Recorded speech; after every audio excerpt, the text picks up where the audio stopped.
और ये इतना बड़ा धोखा है, इसकी पूर्ति रुपए पैसे धन दौलत सामान से आप नहीं कर। ये हमेशा आपको सोचना चाहिए। जैसे ही सत्संग की आवाज सब काम छोड़ के आपको वहां जाना चाहिए। पता नहीं मालिक की कब कैसी दया हो जाए और आपका काम हो जाए, लेकिन अभी आप इस राज रहस्य को समझते नहीं हो।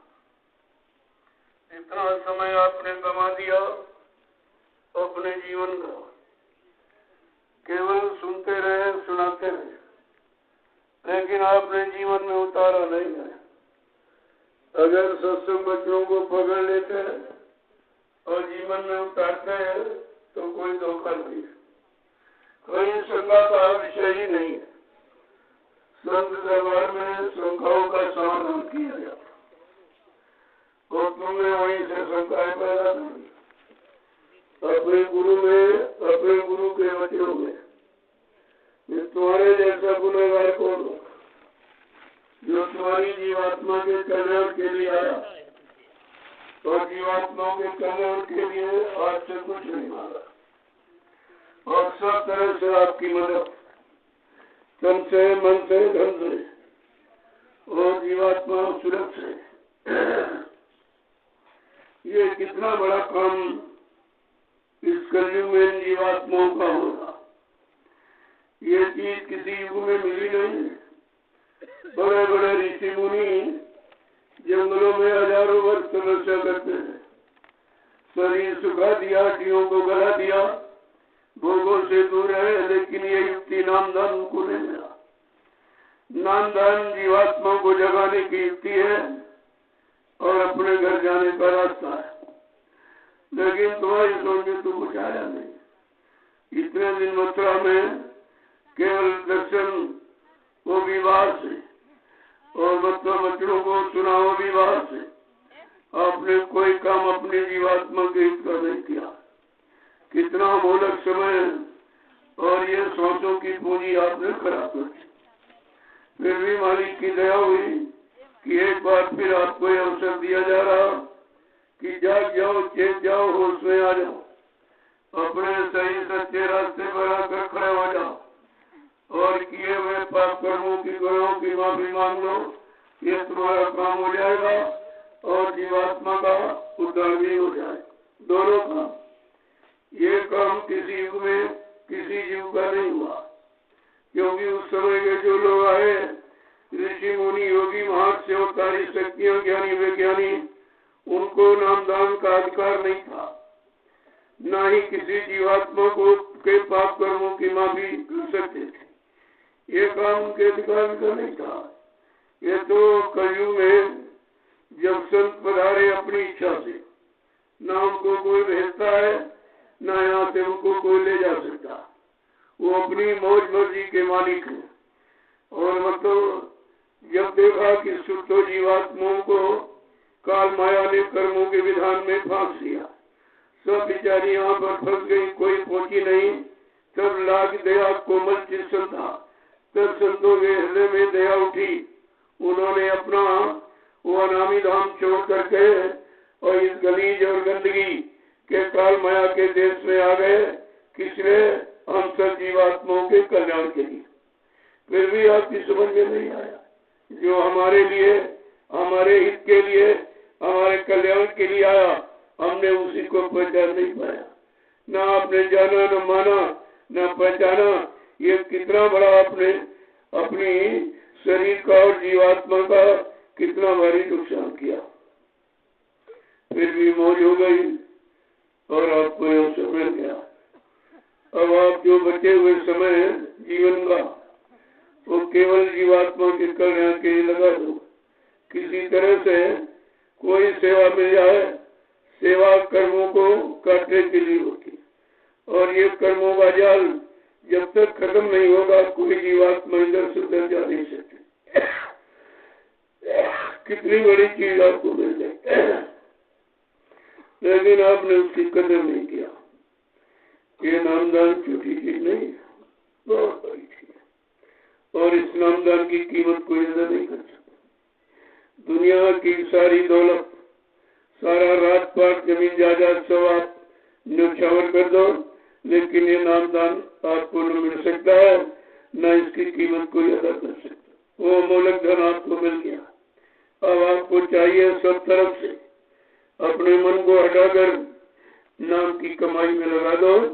ये नाम की कमाई तुम्हारे साथ जाएगी। जो नाम की कमाई आपने मन, बुद्धि, चित्त, शरीर को लगा के किया, वो तो यहीं पर छूट जाएगा। वो तुम्हारे साथ कोई चीज आने वाली नहीं है। हमेशा यह सोचना चाहिए, ये तो परमात्मा ने दया, कृपा, मेहरबानी करके ये मानो अनमोल मंदिर आपको दे दिया। उस मंदिर की कदर करो, उस मंदिर को गंदा मत करो। और उसमें, इसी मनुष्य मंदिर में परमात्मा की चेतन मूर्ति जीवात्मा बैठी हुई है। जब नकली मूर्ति पत्थर की लगाते हो, वहाँ तो आप पकाई सफाई रखते हो, वहाँ कोई गंदा कर्म नहीं करते हो, गंदा खान पान करके नहीं जाते हो, जो नकल है।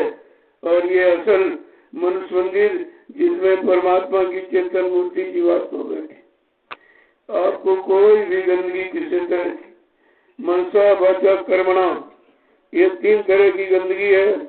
इसको बराबर मद्देनजर रखे, ध्यान और ख्याल में हमेशा रखना चाहिए कि किसी तरह की गंदगी हमारे मनुष्य मंदिर में जाने न पाए, नहीं तो उसकी बहुत बड़ी सजा है। तो आपको इस पर विचार करना चाहिए। जब रास्ता मिल गया और मतलब यानी ये ज्ञान आपको करा दिया गया सत्संग के माध्यम से, तब तो आपको चौकसी के साथ रहना चाहिए और अपने बचे हुए जीवन के समय को इसी में लगाना चाहिए। आज ये अवसर आपको मिला है। देखो, कल थी महाशिवरात्रि, जिसके बारे में कोई नहीं जानता। महाशिवरात्रि का मतलब क्या? शिवरात्रि, रात्रि तो जीवन में रोज ही होती, रात होती ना, लेकिन महाशिवरात्रि का नाम क्यों दिया गया? इसी दिन भगवान शंकर ने अपनी आत्मा की आंख को खोल दिया था, शिवनेत्र प्राप्त किया। शिवनेत्र का मतलब जो भूत भविष्य वर्तमान को देखता है, सब कुछ जानता है, सब कुछ दिखाई देता है। और तुमको भी यही शिवनेत्र खोलने की युक्ति सद्बुद्धयाल ने दिया, नामदान। अगर आप नाम की कमाई करते रहते हैं, मन, बुद्धि, चित्त को रोक करके, तो तुम्हारी जीवात्मा की आंख और कान और नाक सब खुल जाता है। जब सब खुल जाएगा, फिर उसमें शंका किस बात? आंख खुलने के बाद तो साफ दिखाई दे। इन आंखों में तो धुंधलापन है, इनमें गंदगी है, और वो आंख बिल्कुल पाक साफ निर्मल पवित्र है। जब खुल जाएगी तब आपको गुरु की महिमा समझ में आएगी कि गुरु का काम क्या है, गुरु किस काम के लिए आया। ये सब जानकारी आपको वो आंख खुलते ही हो जाएगी, और गुरु के वचनों की जानकारी भी वो दिव्य कान खुलते ही हो जाएगी। लेकिन जब आपने कुछ किया ही नहीं, कितना समय आपने गंवा दिया। 10 जुलाई 1952 से और 2012 तक 60 साल आपको सुनाया, सिखाया, पढ़ाया और समझाया और कराया भी, लेकिन आपकी समझ में कुछ नहीं आया। ये शैतान मन ने आपको कुछ करने नहीं दिया। अगर इस मन का कहना मानते रहोगे तो काल माया के देव से कभी छुटकारा नहीं होगा। जब सद्बुद्धयाल आए, उन्होंने आपको यही सिखाया कि 3 युगों से मन के कहने पर आप चल रहे हो। अब जरा सदगुरु का कहना मान लो। मन के कहे चलो मत कोई, और सदगुरु कहे करो तुम सही। अब वो काम करो जो सदगुरु आपसे कह रहे हो। मन का कहना मानकर 3 युगों से फंसे पड़े हो, निकल नहीं पाए कोई भी, न ऋषि, न मुनि, न योगी, न महर्ष, न अवतारी शक्तियां, न ज्ञानी विज्ञानी, ये सब के सब यही फंसे पड़े रहे मान सम्मान और अधिकार में, और मिला कुछ नहीं। ये तो शरीर का शरीर नाशवान है, एक दिन ये खत्म हो जाएगा। शरीर के खत्म होते ही जो सामान है आपने इकट्ठा किया वो भी यही रह जाएगा। अब तक आपको पछतावा होगा कि मेरे जीवन का सारा समय व्यर्थ में चला गया। मन पछतायो अवसर बीते, है मन, ये अवसर और समय वक्त निकल जाएगा, फिर तुझे पछताना पड़ेगा। इसलिए सतगुरु दयाल ने तुम्हें जो नाम का रास्ता दिया है उससे सारा पाश्चात्य पाप को खत्म हो, कोई प्रायश्चित नहीं रहेगा। लेकिन बात समझ में आ जाता था। सुनना तो बहुत सरल, कानों का विषय सुनना है, सुन लेगा, लेकिन रोकना बड़ा कठिन, और रुक करके उस पर चलना और बड़ा कठिन, और वो भी मन बुद्धि चित्त को रोक कर। ये तीनों काल माया की तरफ ही ले जाने वाले हैं, मन बुद्धि और चित्त, और आप इन्हीं का प्रयोग कर रहे हो। ये प्रयोग केवल काल माया की तरफ ले जाने, उनके सामान की तरफ लगाना और उसी सामान में फंसाना, इनका केवल ही कार्य है। अब आपको एक रास्ता मिला है जीवात्मा के कल्याण का। ये रास्ता किसी युग में नहीं रहा। इस कलयुग में 750 वर्षों में जो संत महापुरुष आए उन्होंने इशारा तो किया, लेकिन इस तरह खुलकर उन्होंने संदेश नहीं दिया। क्यों? वो सब गुप्त संत है। कबीर साहब से लेकर जितने भी आए सब गुप्त संत थे। उनके पास जो गया उन्होंने श्रद्धा सेवा भाव देखा तो उनको कान में नामदान दे दिया। लेकिन खुल करके घूम घूम कर प्रचार, ये प्रकट शक्ति का काम है। जो प्रकट शक्ति आती अपनी इच्छा से, वो घूम घूम कर सारे भूमंडल में दरवाजे दरवाजे आवाज लगाती है। बाबा जय गुरुदेव जी महाराज ने, आपने देखा कि हिंदुस्तान का कोई प्रांत, कोई जिला, तहसील, ब्लॉक, शहर, कस्बा, गली, गांव कुछ छोड़ा नहीं है जहाँ पर अपने आने की जानकारी, काम करने की जानकारी, जगह नाम की जानकारी न दी हो। जब सब जानकारी आपको मिल गई फिर आपको शंका कैसे? और अपने गुरु में शंका। जो जो कहा अभी तो कुछ नहीं हुआ, किसी काम की शुरुआत नहीं हुई। स्वार्थी लोभी लालचियों ने उनके जाने की शुरुआत कर दी। तो आपको विचार करना चाहिए। इसीलिए कहा संत वचन पलटत नहीं, पलट जात ब्रह्मांड, यानी ब्रह्म अपनी ब्रह्मांड की रचना में तब्दीली बदलाव कर सकता, लेकिन संत जो कहेंगे वो करके दिखाएंगे। उनका वचन अमिट होता है। जब तक अपने काम को पूरा नहीं कर लेंगे इस मृत लोग मंडल से जाने वाले नहीं। कहा भी था, जिनको मैंने नामदान दिया, जब तक उन जीवात्माओं को उनके घर नहीं पहुंचा लूंगा तब तक मैं इस मानव चोले को छोड़ के जाने वाला नहीं हूँ, चाहे हमको 400 वर्ष क्यों न रहना पड़े, लेकिन अपना काम करके जाऊंगा। अगर इन बच्चों को आपने पकड़ के रखा होता, कोई स्वार्थी लोग भी आपको भटका भरमा नहीं सकता था। लेकिन जब बच्चों को आपने छोड़ दिया तो देखिए किस तरह आप भूल भुलैया में चले। प्रकारों सरल जीवों में कोई ऐसा नहीं दिख रहा जिसने गुरु को पकड़ के रखा। प्रेमियों, गुरु नानक देव जी महाराज का इतिहास सुना पड़ा होगा। वो सिखों के प्रथम गुरु थे। जब उनके 4400 शिष्य हो गए तो गुरु नानक देव जी महाराज को चिंता हो गई कि शिष्यों की संख्या तो बढ़ती जा रही है, लेकिन इनमें मेरा सच्चा भक्त, सच्चा प्रेमी, सच्चा आशिक जो मेरे सिवा किसी को न जानता है, न मानता, न पहचानता, न देखता है, न सुनता है, ऐसा प्रेमी कौन है? इसके लिए उन्होंने परीक्षा की तैयारी करी। संगत से कहा कि कल समूची संगत आएगी, मैं एक आवश्यक संदेश दूंगा। और रात में उन्होंने तैयारी कर ली। एक झोपड़ी बनाई, झोपड़ी में तरबूज का फल रखा और तलवार रखी, एक बकरे को बंद किया, एक बाल्टी लाल रंग पानी घुरवा के रखवा दिया और एक प्रेमी को बैठा दिया। जब सुबह संगत आई तब कहा गुरु नानक देव जी महाराज ने कि सब लोग लाइन से खड़े हो जाओ। सब प्रेमी लाइन से खड़े हो गए। तब गुरु नानक देव जी महाराज ने कहा, हमको सर चाहिए, सर। देखो कितनी बड़ी, सर माने उसे सरदार होता है जो अपने आप को न्यौछावर कर चुका हो। ऐसा आशिक भक्त हमको चाहिए। लेकिन संसार में लोगों ने कहा सिर मांगा था, तो उसी हिसाब से आप समझ लो। कहा हमको सच चाहिए। जो सच से आगे प्रेमी खड़ा था वो सच्चा आशिक था गुरु का। बड़ा खुश हुआ सुनकर कि ये सर अगर हमारे गुरु की खुशी में लग जाए, आदेश में लग जाए, तो हमारा मानव जीवन सार्थक हो जाएगा। वो एकदम हंसते हंसते झोपड़ी के अंदर चला गया।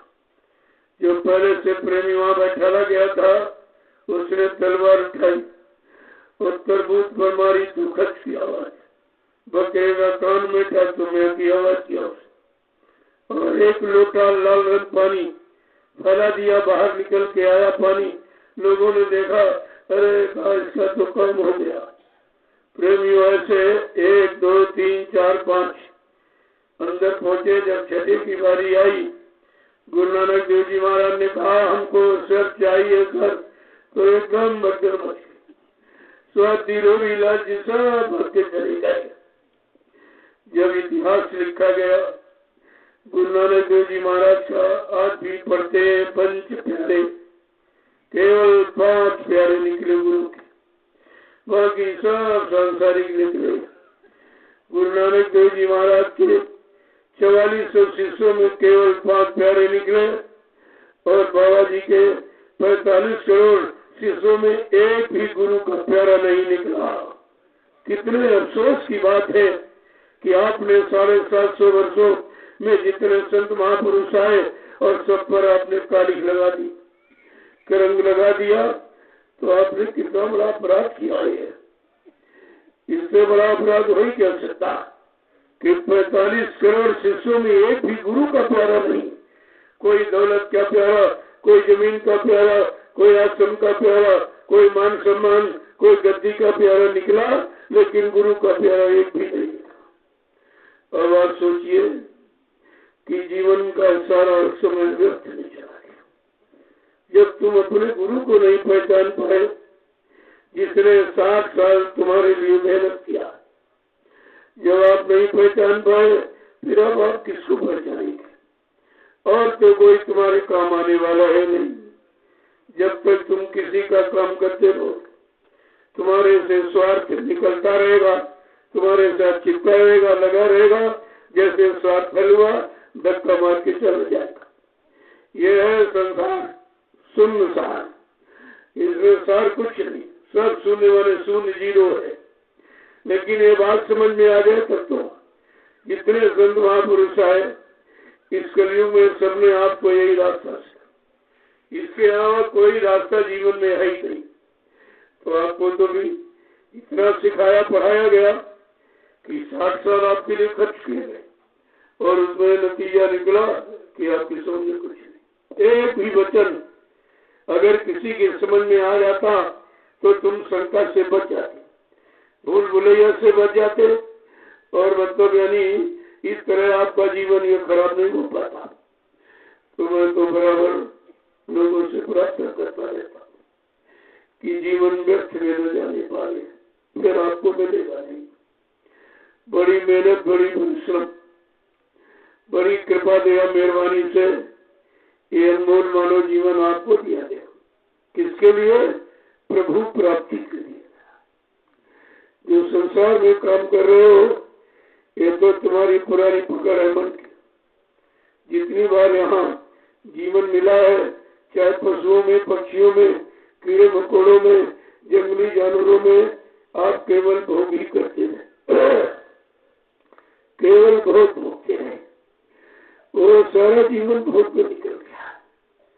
लेकिन कलयुग में सदगुरु दयाल ने दया फरमाई, कहा तो इस जीव को कोई निकालने वाला नहीं है। जब सतयुग त्रेता द्वापर अच्छे युग थे, अच्छी उम्र वाले, अच्छे खान पान, अच्छी सोबत वाले, अच्छे कर्म वाले, तब ये जीव नहीं निकल पाया। और कलयुग में तो गंदगी ही गंदगी है।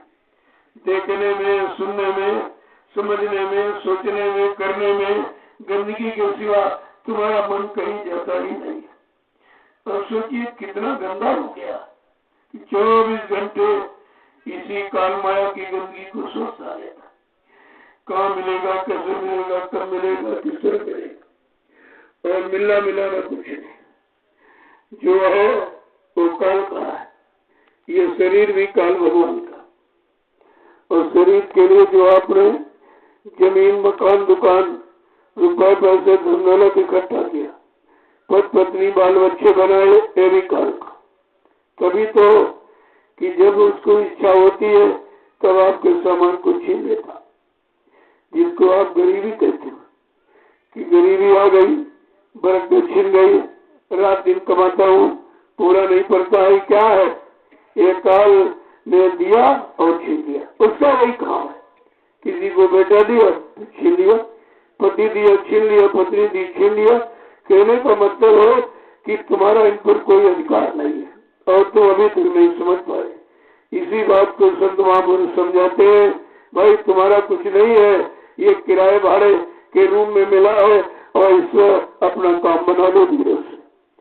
जैसे किराए का सामान लाते हो तो आप यही कोशिश करते हो कितनी जल्दी इससे काम बच जाए, जितना ज्यादा से ज्यादा काम ले लो, नहीं वो आ जाएगा किराए वाला अपना सामान लेके चले। इसी तरह ये मनुष्य शरीर भी किराए भाड़े पर मिला, एक दिन ये भी आपको छिन जाएगा, फिर रोते पश्चाते प्रायश्चित करते रह जाओगे और इससे कुछ होने वाला है, रोने से कुछ नहीं होगा। आंसू गिराओ तो गिरो।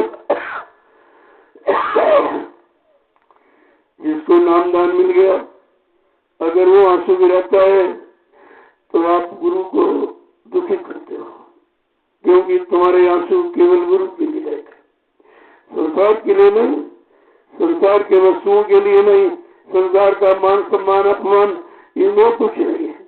ये तो सब मन की मानसिकता है, न तुम्हारा कोई सम्मान कर सकता न अपमान कर सकता।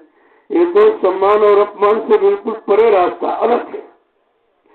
लेकिन धीरे धीरे जब बच्चों को सुनते रहोगे और पकड़ते रहोगे और एक एक वचन जीवन में उतारते रहोगे तो पाप सब निर्मल पवित्र हो जाओगे। फिर आपका आंसू गिरेगा और निकलेगा तो गुरु की विरह में निकलेगा। यही विरह और तड़प पैदा करने के लिए ये लीला की गई कि देखे मेरे लिए कौन विरह का आंसू गिराता है, मेरी कौन खोज करता है, किसको मेरी चिंता तलाश है। मतलब यानी सीधे तो लीला ही है, क्योंकि कलयुग में बिन रोए नहीं पाई उत्साह का लीला, बिना विरह का आंसू गिराए मालिक का दर्शन नहीं हो सकता। हंसियों से कंठ न पायो जिन पायो तिन रोए, हाथ खेले प्यू मिले तो कौन सुहागर हो। दोस्तों कहने का ये है कि बिना विरह का आंसू गिराए वो मालिक न खुश होता है न मिलता है। और तुमने सारे आंसू इसी दुनिया में गिरा दिया, इसने ये क्यों कह दिया, ऐसा क्यों कह दिया, हमारा अपमान होगा। ये कहाँ मान सम्मान अपमान है ही कहाँ। जब शरीर नाशवान है, इसके लिए कोई कुछ कर रहा है तो वो भी तो नाशवान हो जाएगा। कौन तुम्हारे साथ वो चीज जाएगी। ये समझदारी के लिए ही तो सत्संग जारी किया गया। एक एक वचन को बड़े चाव और भाव से आपको सुनना चाहिए और अपने जीवन में उतारने की कोशिश करो।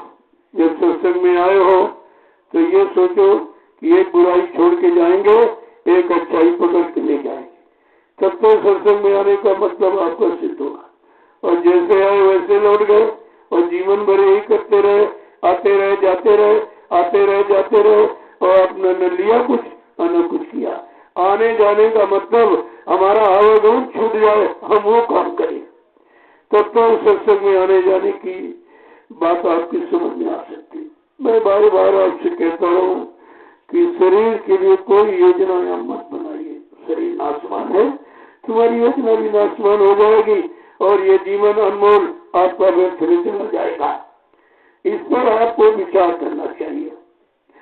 ये देखो दरबार है, ये दरबार तुम्हारे लाभ, तुम्हारी जीवात्मा के कल्याण, तुम्हारे पाप कर्मों की माफी के लिए लगाया गया। अगर इस दरबार से ये काम न कर पाए, ये आध्यात्मिक लाभ न ले पाए तो दरबार का मतलब क्या है। दरबार बार बार दर पर आओ। दरबार का मतलब कोई उबस से नहीं है। दरबार बार बार इस दर पर आओ, अपने गुनाहों की माफी मांगो और धीरे धीरे अपनी आत्मा का कल्याण कर लो, तो दरबार का मतलब सिद्ध हो जाएगा। लेकिन बात आपकी समझ में आती नहीं। देखो, जस केला के पात्र, बात बात में बात, तब संतों की बात में बात बात में, कैसे तुम समझ पाओगे? तुम बात का मतलब नहीं समझते हो। तुम निर्विवाद है, ये निर्विवाद है, यहाँ कोई विवाद नहीं। और तुम विवाद करोगे तो तुम खाली लौट जाओगे यहाँ से, क्योंकि तुम्हारे अनुसार यहाँ कुछ होना नहीं। तुम्हारे अनुसार ये व्यवस्था नहीं बनाई गई। 60 साल आपको बहुत देख लिया गया, कितनी मनमानी आपने की, कितनी योजनाएं बनाई, और लेकिन हुआ कुछ भी नहीं। एकदम तुम खाली रह गए हो और महापुरुष ने अपनी लीला कर दिया। जब कोई नहीं सुनता है, कोई नहीं समझता है, कोई करने को तैयार नहीं, तो यहाँ पर रहने का मतलब क्या है? कहने का मतलब आपको समझना चाहिए। अगर समझते रहते, लीला कोई नया काम नहीं, पुराना है। लीला का मतलब है जीवों को अपने किए हुए यानी कर्मों का प्रायश्चित कराया जाए कि कितना सुनाया गया, कितना समझाया गया, कराया गया, और आपके समझ में कुछ नहीं आया, तो कम से कम अब आपके अंदर देर होना चाहिए कि अब हम कहाँ जाएंगे, किसके दरवाजे आवाज लगाएंगे गुनाहों माफी की। ऐसा दरबार तो कोई इस धरातल पर है नहीं जो आपको माफी कराए। और मिला था दरबार, बार बार दर पर गए भी, लेकिन न कुछ लिया और न कुछ दिया। कुछ भी नहीं किया आपने, न कोई लिया न दिया। जब लेन देन किया नहीं, वही बाजार में जाते तो लेन देन करते, इसको लेने देना नहीं हो जाता नहीं है। और गए कुछ लिया दिया नहीं, तो समय आपने अपना खराब किया। वही आपने इस दर पर आके किया, न सत्संग सुना, न बच्चों को लिया, न जीवन में कुछ उतारा, और न कुछ आपको मिल पाया। और ये देखो, सब शंका संदेह मिले, किसी की समझ में आया ही नहीं। ये संदेश दिया क्या गया? संदेश किस देश के लिए? ये आपको आवाज लगाई जाए। वो देश कौन सा है? का वो सत्य देश है। सत्य देश से जीवात्मा आई है, और जब तक सत्य देश से, सत्यलोक सचखंड अनामी धाम से कोई आएगा नहीं, तब तक ये जीवात्मा को ले नहीं जा सकता। ले जाएंगे तो बीच में छोड़ देंगे। अगर बीच वाले का साथ पकड़ लिया तो वो परे तक ले जाएगा, वहां छोड़ देगा। फिर वहां पर पुण्य छीड़े मृत्युलोक के, जब पुण्य छीड़ हो जाएगा फिर आपको मृत्युलोक में धकेल दिया जाएगा। इसलिए तुमको तो सच्चा साथी चाहिए, अपनी जीवात्मा के कल्याण का। जीवात्मा को जगाकर शंका संदेह भूल भ्रम को दूर कर इसको इसके घर पहुंचा दे, ताकि दोबारा इस काल माया के कर्मों के जाल में आना ही न पड़े।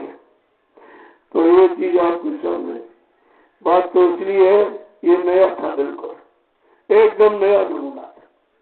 क्योंकि यहाँ जो शक्तियां आती जाती रही सब बीच के लोगों से, राम साकेत लोक से आए, कृष्ण गोलोक से आए, लेकिन जीवात्मा तो सत्यलोक की है।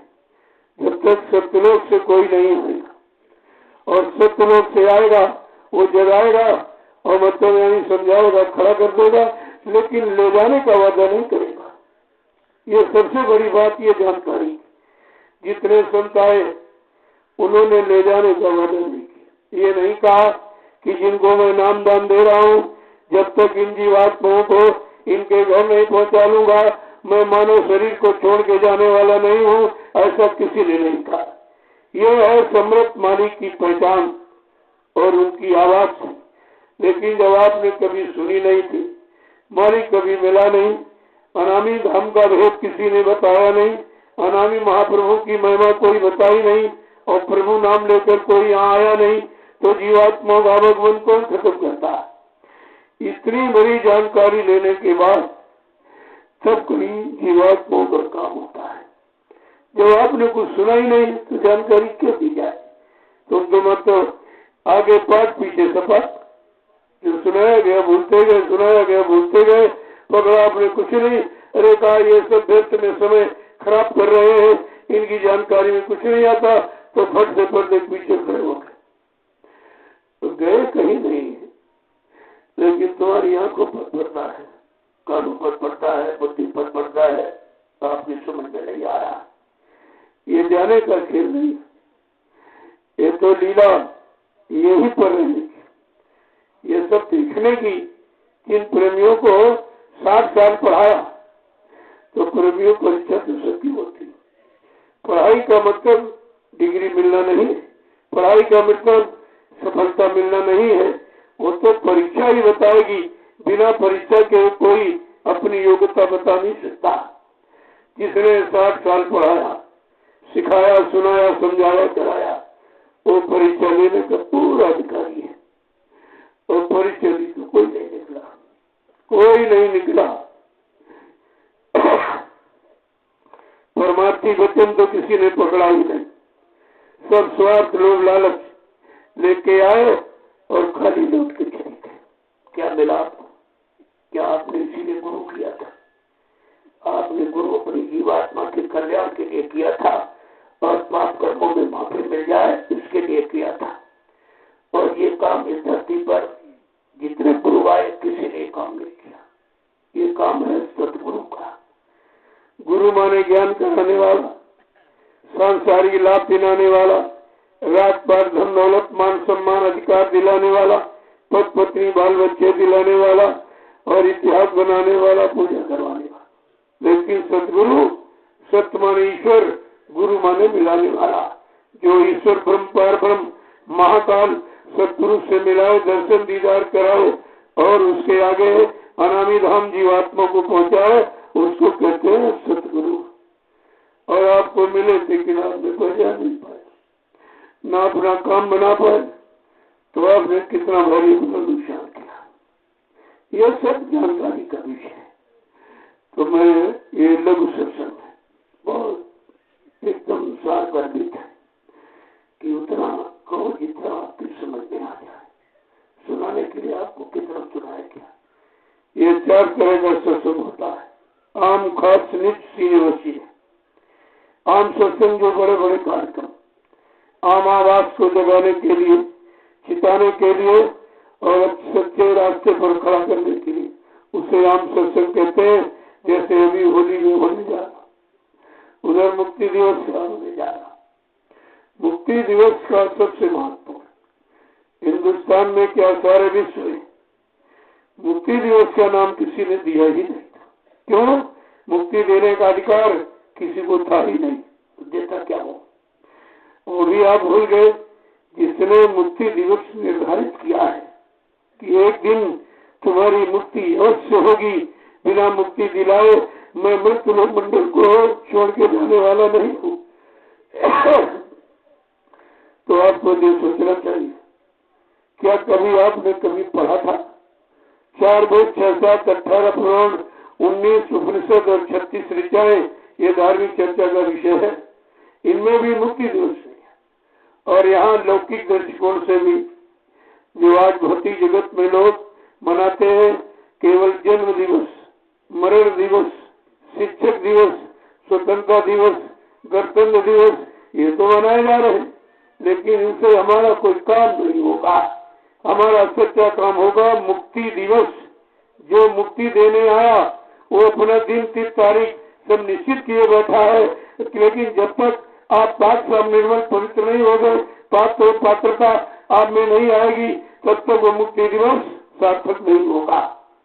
लेकिन जानकारी के लिए साल में एक दिन आपको बराबर दिया जाता कि मुक्ति दिवस है और मुक्ति दिवस निर्धारित निश्चित है और वो दिन तारीख भी निश्चित है। लेकिन जब तक तुम उसके काबिल नहीं बनोगे तब तक वो दिन तुम्हारे सामने आके नहीं खड़ा होगा। लेकिन ये जानकारी का विषय है मुक्ति दिवस कि हम मुक्त कैसे होंगे, काल माया के देश से मुक्ति कैसे मिलेगी। चोरन ग्रंथि पाए जो कोई, तब यह जीव का दर्द। जो जड़ चेतन की गांठ लगा दी काल माया ने मिलकर, जब तक ये खुलेगी नहीं आप आजाद नहीं हो सकते। ये है सच्ची आजादी। जो आत्मा इन कर्म बंधनों से अलग हो जाए और अपने घर पहुंच जाए, ये है सच्ची आजादी। लेकिन चोरन ग्रंथि पाए जानी खगराया, विघ्न अनेक करे तो माया। लेकिन काल माया भी तैयार बैठा। अगर कोई जब चेतन की गांठ खोलने की युक्ति मिल गई सत्संग गुरु से, और कोई जब खोलने की युक्ति का प्रयोग करेगा तो काल माया एक बार जरूर प्रहार करेगा।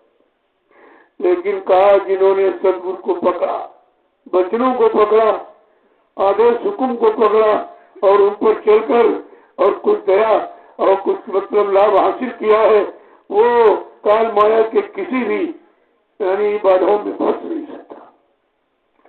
इतनी बड़ी सोच समझ आपको रखनी चाहिए। जब रखो भी तो हो जाएगा सबका।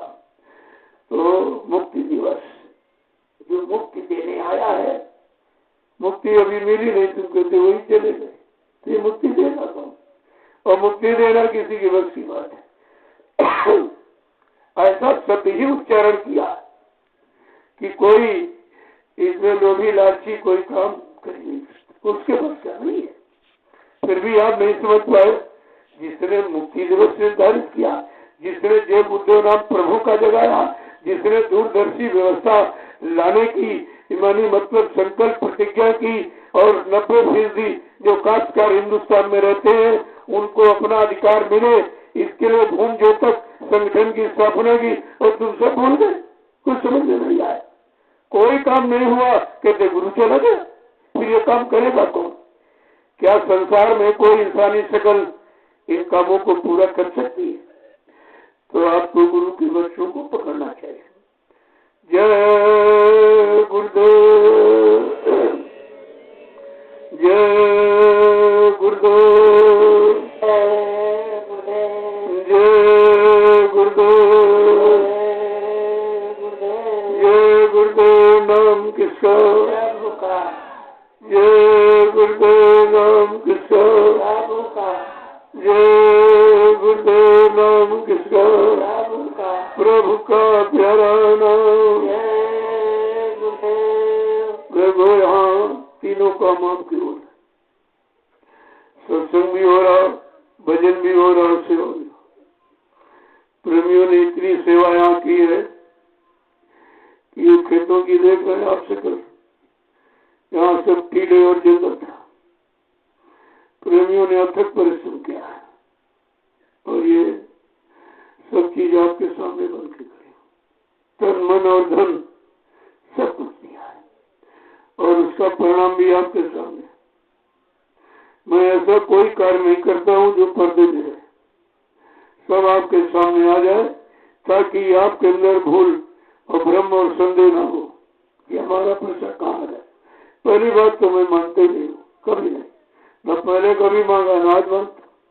ये तो प्रेमियों की श्रद्धा, सेवा की श्रद्धा है, और श्रद्धा का फल देखिए, श्रद्धा की चूनी भली, कितना बड़ा लाभ है श्रद्धा का, और आपके सामने दिखाई दे रहा है।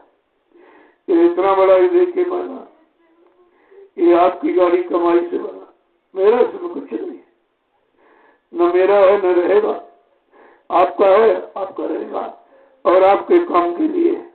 और ये ऐसा काम कि तुम्हारा भी हो जाए, और तुम्हारी इस सेवा से करोड़ों लोगों का काम होगा आने वाले समय में। इससे धीरे धीरे लगे लो, समझ के लोगों, ऐसे नहीं, समझ के साथ। और कोई ऐसा काम मत करो जिससे तुम्हारा मन खराब हो, संगत में खराबी और गुरु पर कोई कलंक लाछन लग जाए, ऐसा कोई काम आपको नहीं करना चाहिए।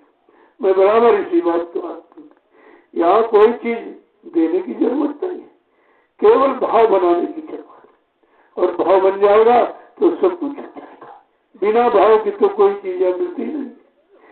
जब ये जड़ वस्तुओं का भाव है तो चेतन में भी भाव है, ऐसा नहीं है, लेकिन समझ में आपको आना चाहिए।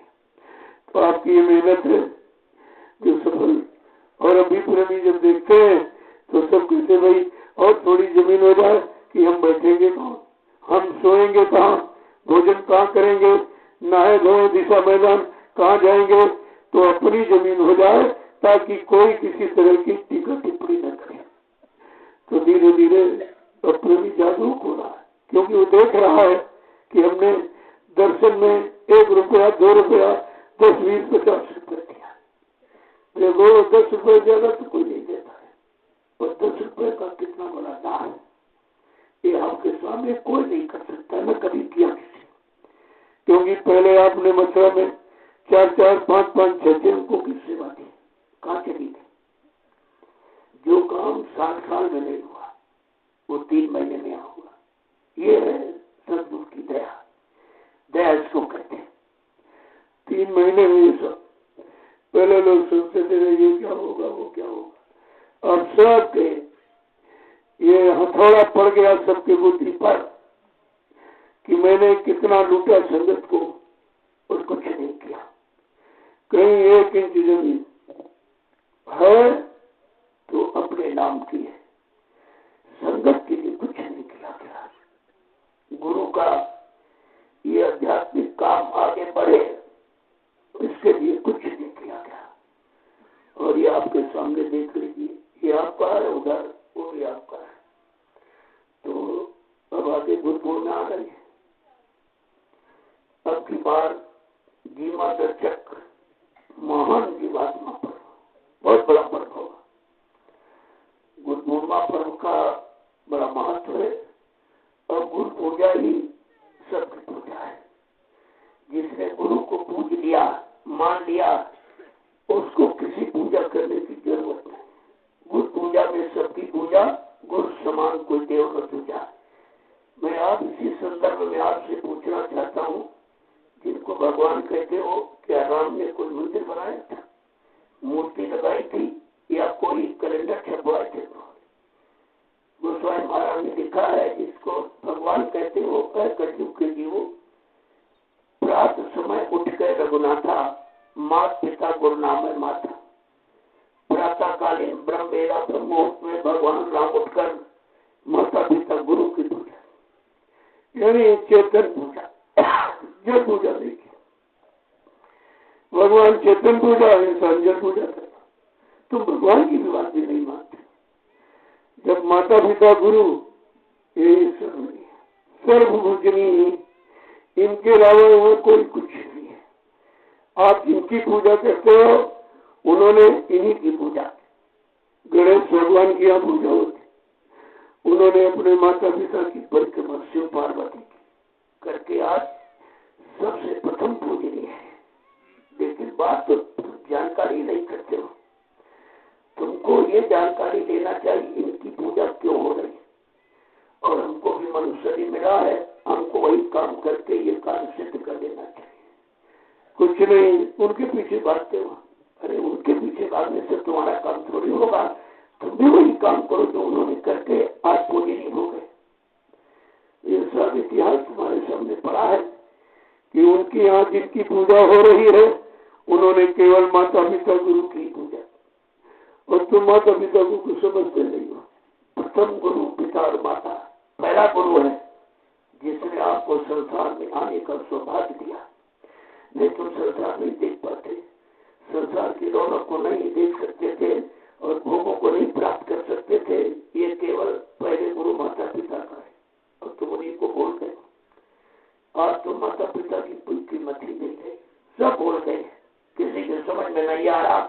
ये प्रथम श्रेणी है आपको संसार में आने की, और धीरे धीरे धीरे इसीलिए आपके शरीर के साथ कितने गुरु जोड़े थे। ये धन दौलत माया नहीं जोड़ी गई, ये भौतिक सामान नहीं जोड़ा गया। आपके शरीर के साथ 7 गुरु जोड़े गए, कहीं पर ये भटकने अटकने ना पावे। प्रथम गुरु पिता और माता जो है रक्त बीज के दाता। दूसरा गुरु भाई वो दाई जिन गर्भवास की मैल छुड़ाई। तीसरा गुरु नाम जो धारा, लेने नाव जो गाँव पुकारा। चौथा गुरु जो शिक्षा दीना, तब संसारी मारक कीना। पांचवा गुरु जो दीक्षा दीना, राम नाम का सुमरन कीना। छठवां गुरु भरम सब तारा, ओमकार से नाता जोड़ा। लेकिन 7वां सदगुरु और शब्द लखाया, और जहाँ गजीव तहाँ पहुँचाया। प्रेमियों, ये सदगुरु का काम, ये कोई नहीं कर सकता। न राम का, न कृष्ण का, न ब्रह्मा विष्णु महादेव, न 33 करोड़ देवी देवता, 9 करोड़ दुर्गा शंभु ये काम नहीं कर सकते। ये है सदगुरु का, और आपको मिले लेकिन आप पहचान ही नहीं पाए, न अपना काम बना पाए तो कितना भारी आपने नुकसान किया। और स्वार्थी रोगी लड़कियों के चक्कर में चले। कितनी बार आपको सत्संग में कहा गया कि बच्चा तमाम काल के जीवों ने मेरे यहाँ बैठ के नामदान सुन लिया है, ले नहीं लिया है, सुन लिया है। ऐसे स्वार्थी रोगी लालचियों से बहुत सतर्क रहना, क्योंकि काल माया ने इनकी ड्यूटी लगाई है कि सदगुरु के वचन को कोई जीव सुनने न पाए, पकड़ने न पाए, सेवा में लगने न पावे, नाम की कमाई करने न पावे, नहीं सारी जीवात्माएं निकल जाएंगी, मेरा देश खाली रह जाएगा, मैं शासन हुकूमत किस पर करूंगा। इतनी बड़ी चिंता काल को है। लेकिन जितनी ज्यादा चिंता काल को जीवों को फंसाने की है, उससे करोड़ों गुना ज्यादा चिंता दयाल को अपने जीवों को निकालने की है। अब काल और दयाल की होड़ लग गई है, लेकिन आप काल की पारी में खड़े हो कि दयाल की पारी। अभी तक इतना नहीं सोच पाए कि काल की तरफ की दयाल की तरफ। किधर जा रहे हो? जहाँ काल का सामान है। सामान का मतलब जाल। जाल तो आपको नहीं दिखाई दे रहा, समझ रहे हमको सामान मिल रहा, हमको लाभ मिल रहा, हमको मान मिल रहा, हम धन दौलत मिल रही, पत्नी मिल गई, पति मिल गया, बच्चे मिल गए, ये मिल गया, वो मिल गया। अरे ये काल का जाली है। ऐसा जाल उसने बारीक बनाया कि आंखों से न देख सकते हो न समझ सकते हो। कितनी होशियारी के साथ और सब जीवों को अन फंसाया और सबको फंसा दिया। अब निकलने की युक्ति तुम्हारे पास नहीं थी। जब ब्रह्मा विष्णु महादेव नहीं निकल पाए, राम कृष्ण नहीं निकल पाए, 33 करोड़ देवी देवता, 9 करोड़ दुर्गा, 10 करोड़ शंभु नहीं निकल पाए, तो कलयुग का गंदा कमजोर भोगी विलासी जीव कैसे निकल जाएगा? तो तुम्हारे लिए सदगुरु दिया लाओ, तुम नहीं समझ पाए। जो तुम्हारे लिए आया तो उनकी कौन सी गरज थी, क्या जरूरत है? लेकिन नहीं, जीवात्मा नहीं किया। जैसे अपने बाल बच्चे जब संकट में फंस जाते हैं तो माँ बाप का कितना बड़ा कितनी मेहनत, कितना दुख उठाता है। रात दिन चिंता रहती, कब निकलेगा कब छूटे। और ये जीवात्मा मुद्दतों से कितने युग काल निकल गए हैं, फंसी पड़ी। क्या इसके बारे में कभी चिंता आपको हुई? जानकारी नहीं है कि फंसा कहाँ है, निकला कहाँ, कैसे फंसा जाता, कैसे निकला जाता, फंसाने वाला सामान क्या, निकालने वाला किसके पास। ये अगर सब जानकारी सत्संग से आपने ले ली होती तो ये काम कितना सरल कर दिया गया, जो किसी युग में नहीं रहा। बाबा जी ने सीधे संकल्प ले, मैं जानता हूँ कि जीवात्मा निर्बल नहीं रहा, निर्बल असा कमजोर हो गई, इसलिए उसको बल प्रदान करने के लिए सदगुरु दयाल पधारे और उन्होंने एकमात्र रास्ता दिया है, नामदान। क्योंकि नाम ही जीवात्माओं का आधार है। नाम पकड़कर इसको उतारा गया, और जब तक नाम भेदी शब्द भेदी सदगुरु नहीं मिलेगा और जगाया नाम नहीं पकड़ाएगा, तब तक कोई जीवात्मा निकल नहीं सकती। जीवात्मा जगाए नाम से निकलेगी, सुनाए नाम से। अरे सुना तो कोई सकता है। लोगों ने यहाँ कहा कि नामदान हो रहा, मैंने तो वही कौन सा नामदान हो रहा? जो बाबा जी ने 5 नाम दिए, क्या इसके अलावा और कोई दूसरा नाम दे रहा?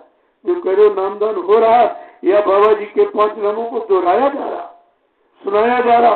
तुम देना और सुनाना नहीं सक पाए कि देने वाला कौन, सुनाने वाला कौन? क्या सुनाने वाला कुछ दे सकता? जैसे मैं आपको सुनाए कि रसगुल्ला मीठा होता, मुलायम होता, लाल होता, क्या संतुष्ट हो जाओगे? या सुनकर मिल गई चीज, संतुष्टि हो गई? अरे देने वाले से तो जब सुनाए लगातार यही कहोगे, अरे भाई सुनाना है कि कुछ खिलाना पिलाना है। असली बात तो ये, जो देने आया उसको आपने समझ नहीं पाया और सुनाने वाले के पीछे दौड़ पड़े, और जहाँ कुछ मिलना नहीं आपको। उसने तो सुना है, न लिया न दिया न किया, तो तुम्हारा कैसे काम कर दिखा? इतना तो विचार आपको रखना ही चाहिए।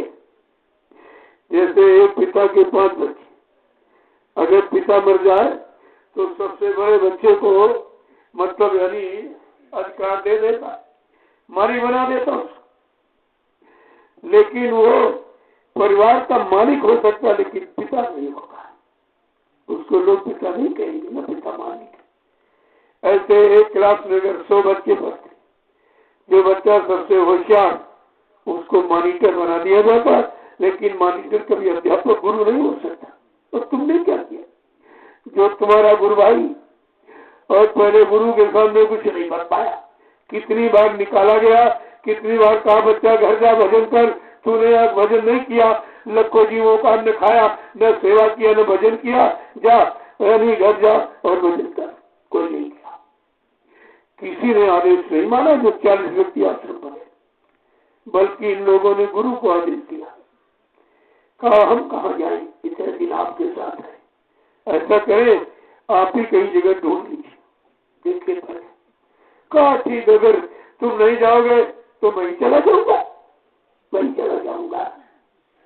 और जब आपने भगा दिया, आदेश हुक्म माना नहीं, तो फिर जैसे कि पिता के 5 बच्चे और कोई आदेश न माने पिता का, ऐसे उल्टे सीधे गंदे काम करें जिससे पिता बदनाम हो।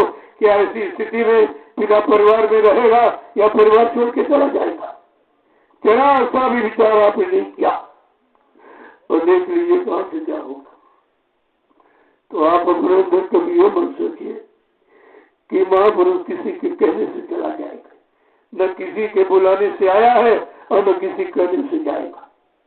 और आपने प्रचार भी किया है और फिर भी आप भूल गए, सबको बताते रहे, सुनाते रहे और खुद ही आप ब्रह्म भूल में चले गए। आपने ये कहा कि धाम के वासी अविनाशी निज मोह से जब जब आते, भूले जीवों पर प्यारे गुरु कब खूब दया बरसाते। ये सब आपके साथ किया गया और आप ये गाते बजाते रहे और तुम्हें शंका में चले गए, कुछ समझ में नहीं आया। बचनों वक्त का प्याला सबको खूब चलाते हैं, जो टिक न सके या छोड़ भगे वो भाग्यहीन कहलाते हैं।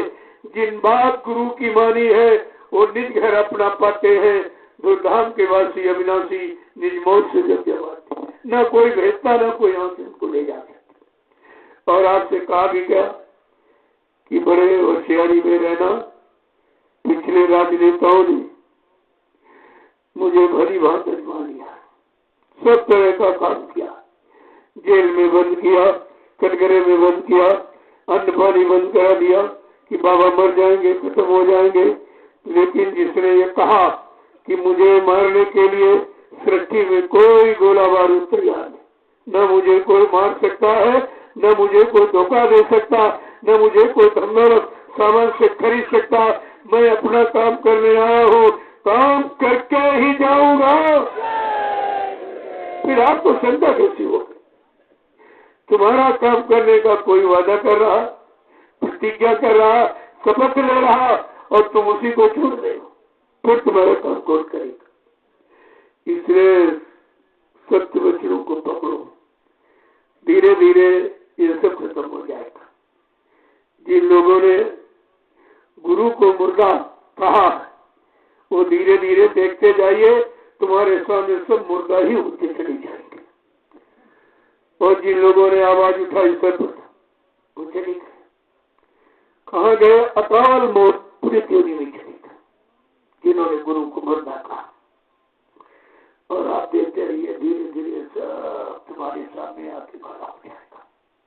गुरु वचन कभी झूठा होता ही नहीं, लेकिन आपने समझ नहीं पाया। स्वार्थी लोभी लालचियों को समझ लिया और गुरु को नहीं समझा, उनको मान लिया, गुरु को नहीं माना। उनके आदेश को मान रहे और गुरु के आदेश को नहीं मान रहे। ये तुम्हारी बुद्धि में हो क्या है? अरे जिन गुरु भवनी तरह कोई और दो विरम से संकट सब होगी। जब ये कह दिया गया बिना सदगुरु के भरोसा में कोई नहीं पा जा सकता, तो जिनके पास तुम गई हो सदगुरु है, कोई इंसान भी नहीं। जिसने गुरु को धोखा दिया तुमको तो 1 मिनट में लूट लेगा, तुमको चली कर पाओगे और लूटे जा रहे हो और समझ नहीं पा रहे हो। बाबा जी ने नाम दान दिया, एक पैसा दिया आपसे? जिसने दिया उसने एक पैसा नहीं दिया। जो केवल सुना रहा, सारी संगल लूट रहा और तुम्हारी समझ कुछ नहीं आ रहा। क्या ये विषय लूटपाट का है? क्या ये संत मत रुपए पैसे लेने का है, या भीख मांगने का है, या मान सम्मान की इच्छा रखने वाला है? ये तो काल माया के देश से निकल कर अपने घर जाने वाला है, लेकिन समझ में किसी के नहीं आया। तो आपको तो बड़े गौर ख्याल से इन बच्चों को पकड़ के रखो और अपने बच्चे खुचे जीवन को गुरु के आदेश में लगा दो। तो अभी तुम्हारे लिए वक्त है, अभी वक्त है गुनाहों से तू तौबा कर ले। फिर न कहना कि मैंने सुना है परिणाम नहीं। ये सब आपके सामने हो रहा है। जय गुरुदेव। अब आप लोग खड़े हो जाइए। देखो ये भी साल मैं खड़े होने की क्यों कह रहा हूँ कि गुरु के वचनों को पकड़ कर खड़े हो जाओ और अपना जीवन बना लो। जब बैठो तो साधना में बैठो, खड़ा और बैठना अगर समझ में आ जाए तो फिर अब ले क्या दिया। जय गुरुदेव, जय गुरुदेव, जय गुरुदेव नाम किसका, जय गुरुदेव नाम किसका। ये नाम किसी आदमी इंसान जानवर पक्षी ये मालिक का नाम है, जो इस मंत्रों मंडल पर जीवात्माओं के कल्याण के लिए जलाया गया, सिद्ध किया। जो जलाता है सिद्ध करता वही काम करे, सुनाने वाला कुछ नहीं कर सकता। और कोई भी ध्यान में रखना चाहिए कि जगाए नाम की महिमा है, सुनाए नाम की नहीं। जब जगाए नाम की महिमा को समझ लोगे तो सुनाने वाला तुमको भगा नहीं सकता, क्योंकि आपने जगाए नाम को, जिसने जगाया उसको देखा और कानों से उनका संदेश भी सुना और आदेश का भी पालन किया है। तो आप सुनाने वाले के चक्कर में कैसे चलेंगे? तुम्हें तो जगाने वाला मिला। और मथुरा में आपने दर्शन भी किया, सत्संग भी सुना, आपने सेवा पकड़ाई। जब बाबा जी के हाथ में आप सेवा देते थे तो आपसे क्या कहा गया कि बच्चा तुम्हारी सेवा से मैं तुम्हारा परमार्थ बढ़ा दूंगा, पाप कर्मों में माफी करा दूंगा। तो जिनको आप सेवा देते हैं, जो लेते हैं, उसे पूछो क्या तुम मेरा परमार्थ बढ़ा सकते हो, मेरे पाप कर्मों में माफी दिला सकते हो? तो सेवा नहीं है। सेवा तो किसी काम के लिए की जाती है। ना आपने पूछा और ना उन्होंने बताया, क्योंकि अधिकार किसी को नहीं है। और दूसरा आपको क्या सिखाया? जब तुम्हारे सिर पे हाथ रखे कितनी आपको शांति मिलती है। तो उनसे कहो, अगर गुरु ने तुमको नाम पावर अधिकार दे दिया, जरा मेरे सिर पे हाथ रख दीजिए। अगर गुरु जैसा आपको शांति सुकून मिलने लगेगी तो मान लूंगा आपको, लेकिन बगैर परीक्षा के मत मानना। तीसरा, जब लाची दाना पैसा बताता चीनी लेके लाइन में आप खड़े होते, तुम्हारे ऐसे स्पर्श करके प्रसाद बना दिया जाता। वो प्रसाद तुम्हारी तमाम बीमारी महामारी कष्टों में आपके काम आता था। तो ये कहो, अगर गुरु ने तुमको नाम पावर दे दिया या अधिकार दे दिया, जरा स्पर्श करके प्रसाद बना दीजिए। जो प्रसाद गुरु का बनाया, जिन जिन कामों में काम आता था, अगर तुम्हारा बनाया प्रसाद उसी तरह काम आने लगेगा, मैं तुमको उसी दिन से गुरु मान लूंगा। लेकिन ये परीक्षा तो कीजिए। इसीलिए आपको ये मोहम्मद में कराया गया कि आगे ऐसा खराब समय आ रहा, तमाम लोग लालची खड़े हो जाएंगे, कोई गुरु कोई सदगुरु लिखने लगेगा।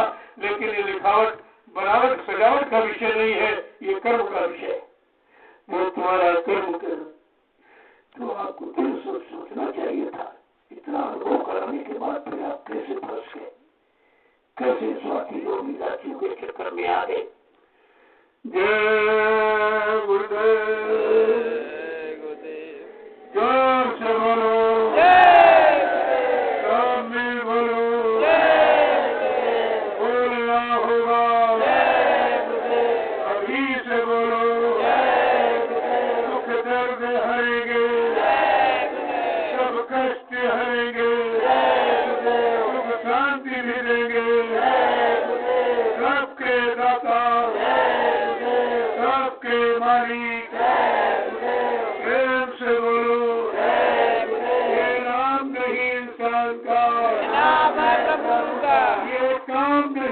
नौकर का काम है प्रभु का। ये प्रभु का काम है। जो भगवान नाम से आया वो केवल काल माया की सृष्टि में काम कर पाया। जो प्रभु नाम लेके आया है वो जीवात्माओं के कल्याण के लिए आया। ये दोनों चीजें आपको समझनी, काल नाम और दयाल नाम दोनों समझनी चाहिए। लेकिन समझोगे कब? जब तुम्हारी बुद्धि विकारी पैदा होगी, वो भी गुरु के प्रति, गुरु के वचनों के प्रति। आप अपने गुरु को बदनाम कर दे, लोग कहेंगे ये कैसे शिष्य है जो परम गुरु को झूठा कहे। प्रेमियों, जो गुरु झूठा हो जाएगा, क्या तुम सब चेले सच्चे माने जाओगे? तुम्हें कोई सच्चा मानेगा? तुम्हारी महिमा गुरु से ही है। और तुम्हें भी नहीं समझ पाए हो कि कितना नाटक किया जाए। बाबा जी ने जय गुरुदेव नाम जगाया किसी ने नहीं, उन्होंने प्रभु परमात्मा का बताया और इसने क्या किया कि प्रभु नाम हटा दिया। प्रभु नाम हटा दिया तो आपको उससे पूछना चाहिए कि बाबा जी ने नाम जगाया तो प्रभु परमात्मा का बताया, तुमने तो जगाया नहीं है, तुमको हटाने का अधिकार किसने दिया? अगर हटा दिया है तो बताओ जय गुरुदेव नाम अभी किसका है? तुम्हारा है, किसी इंसान का या शैतान का? आपको पूछना चाहिए। अब ये मजबूर होकर फिर नाम ध्वनि कराया, कर जय गुरुदेव नाम ध्वनि को, तो क्या समझ के नाम ध्वनि की जाए? क्योंकि प्रभु परमात्मा तो तू मानता नहीं है। फिर ये नाम को क्या समझ कर इसकी ध्वनि की जाए और क्या समझ कर इससे लाभ लिया जाए? इतनी तो समझ आपको रखनी चाहिए। जिसने इतना बड़ा यानी अपराध किया कि गुरु के नाम पर भी खुद दिखा दिया, उसको तो भी दिखा जलाएगा। तो वही तुम्ही को मैं उज्जैन गया इससे पूछने के लिए कि वही तुझको अधिकार किसने दे दिया। तो जैसे मैं हो जाए पहले हमको नहीं मिला हुआ न, उससे सब पूछते ये जय गुरुदेव नाम किसने जगाया। जो तू कह रहा कि बाबा जी ने हमको अधिकार दे दिया, मैं उसको बताता 4 अप्रैल 2005 में वहाँ एक बिहार से प्रेमी आया, उसने कहा स्वामी जी पिताजी मेरे नाम दे रहे, कहते स्वामी जी का आदेश हो गया। तब तुरंत हस्तलिखित पत्र भारत के समस्त संगठनों में बाबा जी ने भेजा, कहा बच्चा मेरे नाम दान देने का अधिकार किसी को नहीं दिया, न हमारी कोई ऐसी अभी मौज है। 2010 में बाबा जी ने फिर आदेश जारी किया कि मैंने आज तक जितने आदेश दिए मैं सारे आदेशों को निरस्त कर रहा हूँ। मेरे यहाँ न कोई अध्यक्ष बनेगा, न मंत्री बनेगा, न वक्ता प्रवक्ता बनेगा, सब लोग सेवादार बनो, भजनानंदी बनो। परिवर्तन सेवादारों से, भजनानंदियों से होगा, अध्यक्ष मंत्रियों से, वक्ताओं से, नेताओं से परिवर्तन नहीं होगा। 2011 में बाबा जी ने फिर आदेश जारी किया कि मैंने हिंदुस्तान में किसी को भी नाम दान देने का अधिकार नहीं दिया, क्योंकि नाम दान देने के काबिल अभी कोई नहीं है। जो अपनी जीवात्मा को जगा लेगा परमात्मा से मिला देगा, और जो जीव के 7 जन्म आगे 7 जन्म पीछे पाप कर्मों को धोना जानता है वो नाम दान देगा। कितना बड़ा काम है इस नाम का। और आदेश ये निकालने वाले यही 40 लोग थे। तो अपने मतलब को तो निकाला सबके हित का मतलब वाले उसको छोड़ दिया। तो आपको तो ये समझना सोचना चाहिए। सब ये बात आपको जानकारी में रखनी चाहिए कि गुरु के सामने क्यों कुछ नहीं बन पाया कोई। जैसे लीला हुई, एक कह रहा बाबा जी हमको नाम पावर देगा, एक कह रहा बाबा जी हमको गति का अधिकार देगा, वसीयत कर गए। अरे प्रेमियों, तुम भी बुद्धि रखते हो, सत्मत में वसीयत होती ही नहीं। सत्मत सच्चा मत है। जो भी सतमान पुरुष आया उसने पुनः उत्तराधिकारी बनाया और पूरी व्यवस्था बना के और चला के और प्रमाणित करके और सबसे पूछ के तब जाता है, ऐसे नहीं है। और बाबा जी ने तो घोषणा की थी कि मेरा उत्तराधिकारी कौन होगा, मेरी सजुगी व्यवस्था का संचालन कौन करेगा, उत्तराधिकारी कौन बनेगा। महाबली एक शासक होगा और धर्म मुकुट सिर पर धरेगा और धरा से देगा, पाप हटाए और जो गुरुदेव तुम्हारी। ये तो स्पष्ट ठाकुर फिर भी तुम्हारी सोच नहीं आया तो वसीयत सब सोचते नहीं। ये सांसारिक रीत रिवाज। जब बाप को बेटे से रोटी का खतरा हो जाता तो एक बेटे को वसीयत कर देता। दूसरी बात मैं आपको ये बताना चाहता हूँ, जब आपको मथुरा बुलाया गया कि अंतिम दर्शन कर जाओ, आप मथुरा गए होंगे तो मीडिया ने कितनी जोर से शोर मचा के कहा कि नकली गुरु का असली संस्कार, नकली गुरु का असली संस्कार 12,500 करोड़ की संपत्ति के लालच में ये नाटक किया जा रहा। जो शरीर जलाने का समय निश्चित निर्धारित किया गया उसको 2-2.5 घंटे पहले ही जला कर नामो निशान क्यों मिटा दिया गया, इस पर प्रवीण शंका कर गया। जब ये रात खोलने लगी मीडिया तो फट से 4-6 लाख रुपए देके मीडिया का मुंह बंद कर दिया।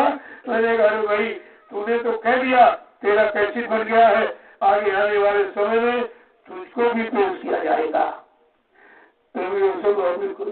जब 12,500 करोड़ तो मीडिया ने, ये तो कुछ नहीं। जो आपने 7 साल सेवाएं दी गुरु के हाथ, वो तो कल्पित है। लेकिन फिर भी जो मीडिया ने कहा, मैं उस तरह से आपको बता रहा, जब 12,500 करोड़ की संपत्ति मीडिया ने डिक्लेयर किया तो 12,500 करोड़ की संपत्ति पर 100 रुपए का स्टाम्प लगा है। ये वसीयत नकली है कि असली है? आप भी समाज परिवारों में रहते हो, तमाम बनावे वसीयत आपने देखे हो। 12,500 करोड़ की संपत्ति पर स्टाम्प लगा है 100 रुपए का, ये नकली है कि असली है? दूसरी बात, बाबा जी मथुरा में, जमीन मथुरा में, आश्रम मथुरा में, क्या बाबा जी वसीयत करने इटावा नहीं थे? क्या मथुरा में कोर्ट नहीं था? ये सब आपको दिखाया, बताया और सुनाया, समझाया जाएगा। आगे आने वाले समय में ये सब खोल के रख दिया जाएगा, तब तुम्हारी समझ में आएगा ये सब क्यों किया गया। लेकिन बताया चले जा रहा कि अपना समय खराब न करो। उस समय तक आप पाठ साहब में मन पवित हो जाओ, क्योंकि मानव अनमोल जीवन फिर बार बार मिलता नहीं है। ये सब आपको गौर करना चाहिए। देखिए कितनी बड़ी जालसाजी, वो भी समर्थ महापुरुष का ये नाटक, कितनी बड़ी सजा पानी के साथ। गुरु से कपट, संगत से चोरी की हुई, निर्धन की हो कोरी, ये कुदरत का कानून है। ये दोनों का हुआ, गुरु से कपट और संगत से चोरी की जाए। और संगत बिचारी इतनी बिना मुंह वाली है, कुछ कही नहीं पा रही, कहाँ गया, कहाँ जा रहा, लिए जा रहे, क्या किया क्या नहीं किया। अरे कम से कम आपको भी सोचना चाहिए, लेने वाले 2 और देने वाले 45 करोड़, तुम्हारा क्या मुंह और बुद्धि आपका सब खत्म हो गया। तुम्हारी समझ में कुछ नहीं आया कि मेरी सेवाओं का प्रयोग कहाँ हो रहा, कहाँ सेवा जा रही। अरे लाभ जब मिलेगा जब वो सेवा लाभ में लगाई जाएगी, परमार्थ जब बनेगा जब परमार्थी काम में लगाई जाएगी। ऐसे तुम 1 लाख रुपए किसी को दो और शराब कबाब में अगर खर्च कर दे, तुमको मैंने दान किया, ये दान है? बिना देखे आपने जो किया उसका इल्जाम है, इसमें आप पाप के भागी बन जाओगे। अगर तुम्हारी सेवा किसी गलत काम में लग गई तो उसके आप ही भागीदार बनेंगे। इसलिए प्रेमियों, सेवा दो, आप खोल के दो। जय गुरुदेव, जय गुरुदेव, जय गुरुदेव। राम कृष्ण प्रभु का प्यारा नाम। प्रेमियों, एक बात और समझ लो कि हमारा ये देश धार्मिक देश है। यहाँ चाहे राजा हो चाहे प्रजा हो, सबके लिए समान अधिकार होता है, समान कानून होता है।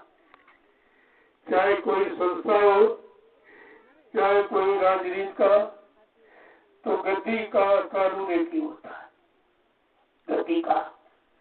मैं आपको इसी संदर्भ में पूछना चाहता हूँ कि हिंदुस्तान का प्रधानमंत्री राजा होता है, क्या प्रधानमंत्री की गद्दी पर प्रधानमंत्री का ड्राइवर हो सकता, बैठने दिया जाएगा? अगर बैठ जाएगा गद्दी की मर्यादा रही कि चली जाएगी। तो तुमने क्या किया? एक शराबी जो 2-2.5 साल केवल गाड़ी चलाई और वो तो गद्दी पर बैठ गया और वो भी शराबी। पहली बात तो आपको समझना चाहिए, आप संस्था के सिद्धांतों को पढ़ो, रूल रेगुलेशन को देखो कि संस्था का यानी अधिकार क्या होता है कि ड्राइवर संस्था का व्यक्ति ही नहीं होता, वो प्राइवेट नौकर होता है, उसको हर महीने तनख्वाह दी जाती है और संस्था के व्यक्ति सेवादारों से कोई तनख्वाह नहीं लेते। फिर भी तुम्हारी समझ में नहीं आया कि ड्राइवर संस्था का व्यक्ति नहीं होता। अरे ऐसे तो हजारों लोगों ने गाड़ी चलाई, सब कहे हमको अधिकार, हमको गति दे गए, हमको कर गए, ये कर गए, वो कर गए, तो इन्हीं में झगड़ा शुरू हो जाएगा। आपको ये विचार करना चाहिए। दूसरी बात, गद्दी पर कौन बैठता है? जो भारत देश का कानून है। जो कभी मेंबर ऑफ पार्लियामेंट, जो पार्लियामेंट का मेंबर होता है, वो चुनाव लड़कर और जीत कर गद्दी पर बैठ सकता। अगर मेंबर नहीं है तो उसको कोई अधिकार नहीं होता। ना ये मथुरा वाला ड्राइवर मेंबर, न उज्जैन वाला ड्राइवर मेंबर, ये दोनों अवैध हैं और बिहार से इन पर मुकदमा कर दिया गया कि सिद्ध करो जब भारत का कानून है कि मतलब यानी संस्था का या राज्य का काम वही करेगा जो कभी मेंबर रहा हो, ये कोई मेंबर नहीं। आप देखते जाइए, इतने मुकदमे इन पर लगा दिए गए कि अब ये देश छोड़ के भगने की तैयारी में है। मैंने कहा भाई कोई नहीं जा सकता, बिना हिसाब दिए कोई नहीं जाएगा, क्योंकि इसको 25 साल हिंदुस्तान का कैशियर बना के रखा। ये उज्जैन वाला कैशियर बना के रखा गया। अब ये पूछा जाए भाई 25 साल की ये सेवा कहाँ गई? कहाँ चली गई? ऐसे यहाँ से कोई जाने वाला नहीं है, जो आप समझते हो। बाबा जी ने पहले ही कहा, मैंने एक छोटा सा जाल बना के रखा है, चाहे बड़ी मछली चाहे छोटी, कोई निकल नहीं सकती, मेरा ऐसा जाल है। आपको समझना चाहिए सब। इसलिए आप देखते जाइए, अब ये सब कहने लगे। उज्जैन वाला कहता है कि हमसे जबरदस्ती कहला दिया गया, मेरे कान पर रिवाल्वर लगा दिया और कहा तुम कह दो मन से कि बाबा जी चले गए। कल हमसे जबरदस्ती कहला दिया। तो बेचारा ये कह रहा, मथुरा वाला ड्राइवर कह रहा हम तो रखवाले हैं, रखवाली कर रहे हैं, बाबा जी आएंगे उनको उनका सौंप देंगे। फिर तुम्हारा क्या होगा जो पीछे दौड़ रहे हो? तुम्हारा क्या होगा? जो चोर को सजा वही साथ रहने वाले को सजा वही मिलती है। इस पर आपको बराबर विचार करना चाहिए। अब ये धीरे धीरे ये पाप इनके सिर पर चढ़कर बोलेगा कि मैंने क्या किया, ये किया, वो किया, लेकिन उससे आपका कोई मतलब नहीं है। आपको समय से जाग कर अपने काम में लग जाना चाहिए। जो हुआ सो हुआ, गई सो गई और रही वो संभालो, न ये भी जाने वाली है।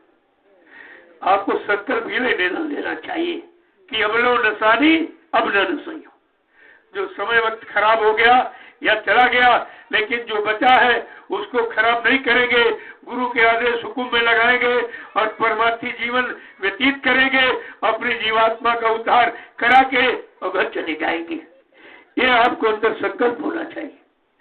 जय गुरुदेव, जय गुरुदेव, जय गुरुदेव, नाम किसका? जय गुरुदेव, नाम किसका? प्रभु का प्यारा नाम। सतयुग को लाएंगे, विश्व में शांति को लाएंगे, जन जन में प्रेम को लाएंगे। अब आपको ये पूछना चाहिए कि जय गुरुदेव नाम ये करेगा क्या? तुम जय गुरुदेव नाम ले रहे हो, प्रभु परमात्मा का नाम हटा चुके हो? बोलो ये सतयुग आएगा तुम्हारे कहने से या कलयुग जाएगा? आपको ये सब पूछना चाहिए, क्योंकि इस नाम की यानी अलौकिक महिमा है। जो सृष्टि में किसी नाम में ये महिमा गौरव गरिमा नहीं कि इतने नाम आए। हरि नाम, सतयुग में हरि नाम, त्रेता में राम नाम और द्वापर में कृष्ण नाम। लेकिन ये नाम सब केवल सांसारिकता देने के लिए आए थे, लेकिन प्रभु नाम ये जीवात्मा के उद्धार कल्याण के लिए आया हुआ, इसलिए उसका सारा काम अलग है बिल्कुल। और कहा ये काम सब इसी नाम के द्वारा होगा, और किसी नाम से ये काम नहीं हो सकता कि युग परिवर्तन कर दे या जीवात्मा को जगा के परमात्मा से मिला दे या किसी के पाप कर्मों के माफी दिला दे। ये कोई काम नहीं करेगा, केवल प्रभु नाम के द्वारा। तो आपको तो ये सब समझना चाहिए। इतना आपको इशारा करके बताया गया ये नाम ये काम करेगा, ये काम करेगा। तो इनसे पूछो, तुम जय गुरुदेव नाम ले रहे हो, लेकिन जय गुरुदेव नाम के आगे जो लाभ देने वाला प्रभु परमात्मा का नाम वो तो आपने हटा दिया है। तो आप ये बताइए, अभी ये जय गुरुदेव नाम किसका है? तुम्हारा है, किसी और इंसान का, या शैतान किसका?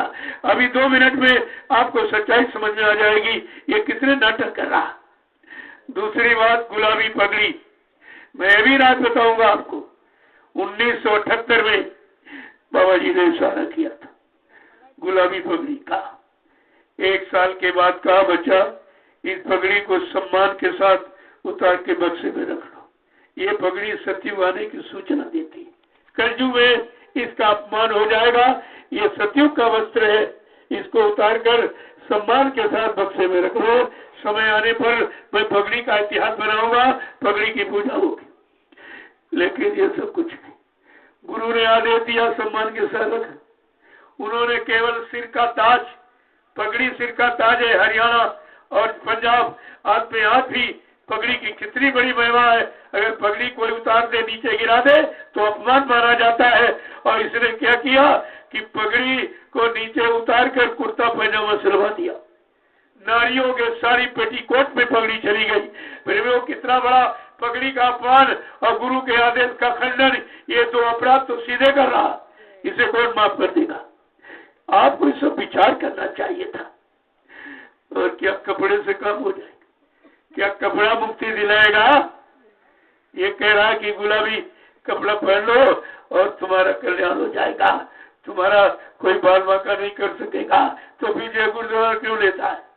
फिर नाम से कोई मतलब ही नहीं रहा। जब कपड़ा ही काम कर देगा तो ये नामदान क्यों दोहरा रहा? ये क्यों बता रहा लोगों को? तुमको भी सोचना चाहिए, क्या ये कपड़ा काम करेगा? जब जीवात्मा निकल जाती शरीर से तो परिवार के लोग इन कपड़ों को उतार के फेंक देते। एक सफेद कपड़े की लंगोटी लगाते और ले जाते हैं नंदा वहां जला देते। जब वहां से आते हैं कहते हैं, अरे भाई ये मुर्दा के कपड़े हैं, इनको भी जला दो।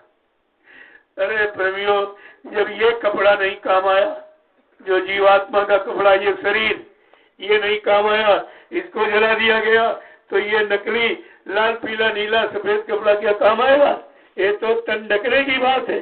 हाँ, महापुरुष किसी से भी कपड़े से और मिट्टी से और राख से वो किसी से आपका काम करा सकते, लेकिन नकलची, नकल करने वाला क्या तुम्हारा कोई काम करा देगा? मतलब यानी आपको समझना चाहिए। और सर्वप्रथम कलयुग में कबीर दास आए, उन्होंने साहब नाम जगाया।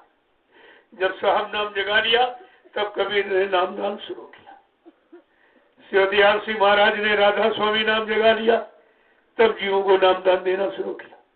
गुरु नानक देव जी महाराज ने वाहे गुरु नाम जगा लिया, तब जीवों को नामदान देना शुरू किया।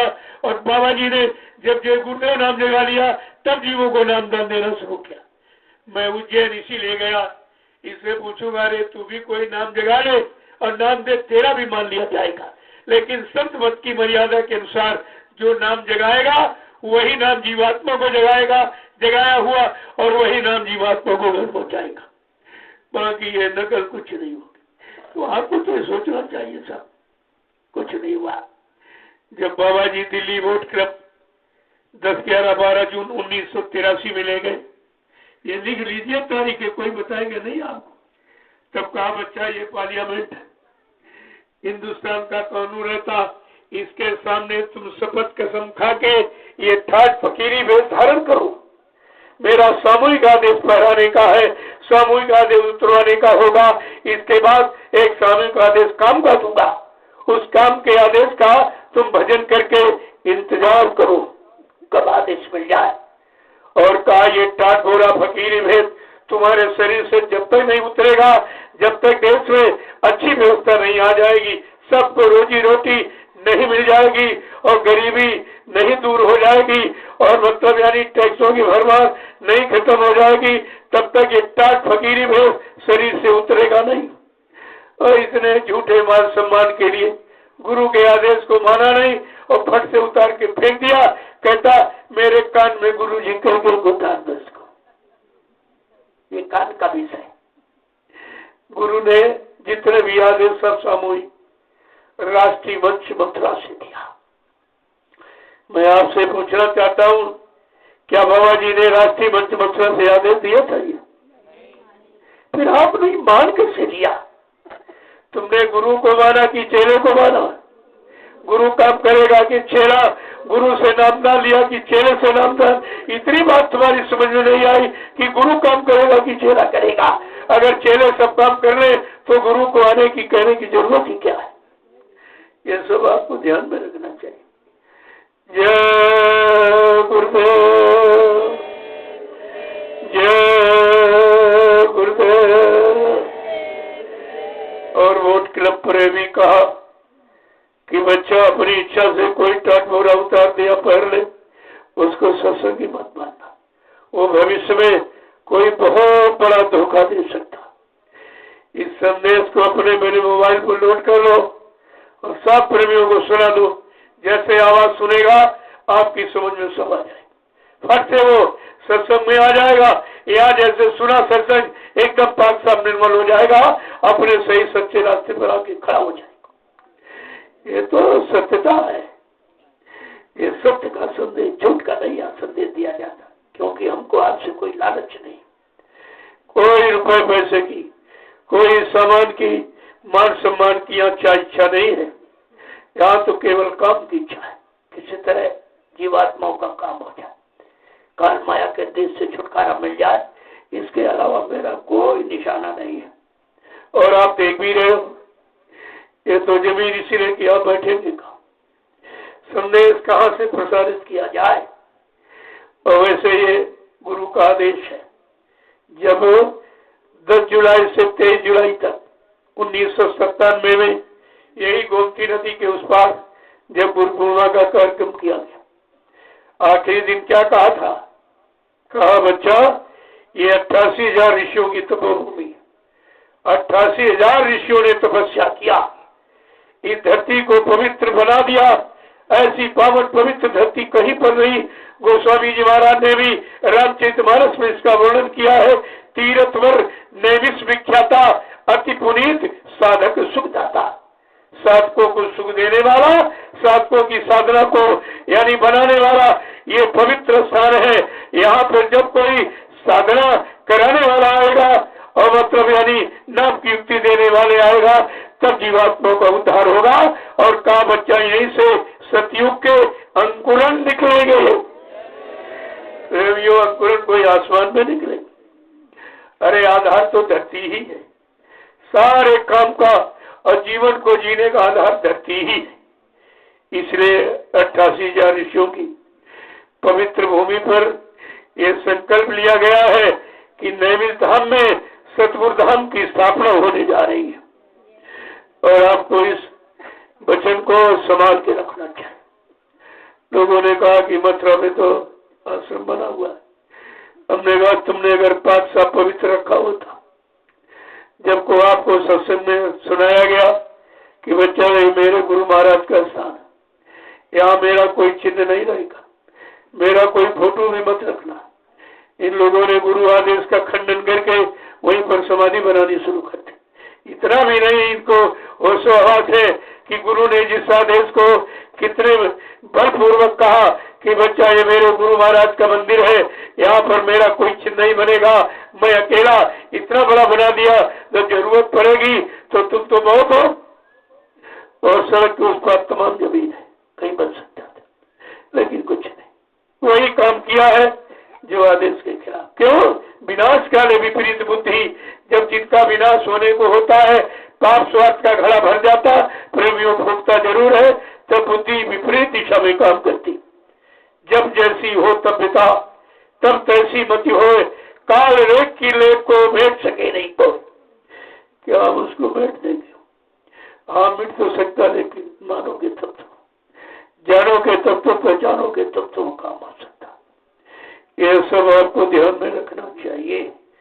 जय गुरुदेव, जय गुरुदेव, जय गुरुदेव। नाम किसका?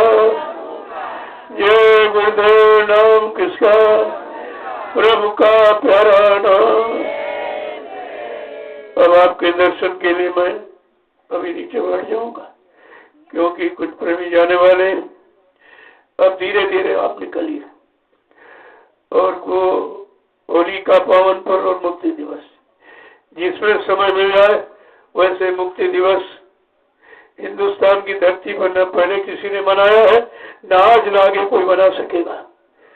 ये हम सब प्रेमियों की दिवाली है। देखो प्रेमी, होली में दिवाली कैसा विचित्र ये कार्य है महापुरुष का। हम सब के 23 मार्च मुक्ति दिवस हम सबको दिवाली खुशहाली का पर्व है, क्योंकि सबसे बड़ी खुशहाली जब होगी जब जीवात्मा काल माया के देश से निकलकर अपने घर पहुंचे, तब खुशहाली होगी। उसी खुशहाली की दिवाली मनाई जा रही है। मेरे पूरा इतिहास 23 मार्च मुक्ति दिवस का वही चंदौली बनारस के पास जो होने जा रहा, मैं वही प्रसारित करूंगा और सारे हिंदुस्तान में ये संदेश चला जाएगा, सबके समझ में आ जाएगा। ये प्रेमी सीधा प्रसारित करते हैं और इंटरनेट से सब पूरा पहुंचाते हैं। और आप यूट्यूब पर देखिए इसको, जितना संदेश हुआ है सब सुनिए आप, तुम्हारी समझ में सब आ जाएगा। जय गुरुदेव। अब आप 2 पंक्ति हुए, लाइन लगा लो। मैं यही गेट पर बैठ जाऊंगा और हम आपका दर्शन करेंगे, क्योंकि आप जाना चाहते हैं। आपका दर्शन कर लूंगा, आपको प्रणाम करूंगा, और ताकि आप पर कोई आपत्ति मुसीबत ना आने पाए, कोई संघर्ष। गुरु नवे जो शिष्य को सच्चा साधु जाने, वो तुम्हारे शरीर, तुम्हारे रंग रूप, तुम्हारे धन दौलत, तुम्हारे पद को नमन नहीं करते। वो अपनी जीवात्मा को लेने जगाने आए उसको प्रणाम करते। ऐ जीवात्मा तू चल, अपने घर चल, या तेरा घर नहीं। लेकिन इस बात को आप समझते कहाँ? उनका प्रणाम किसके लिए? जय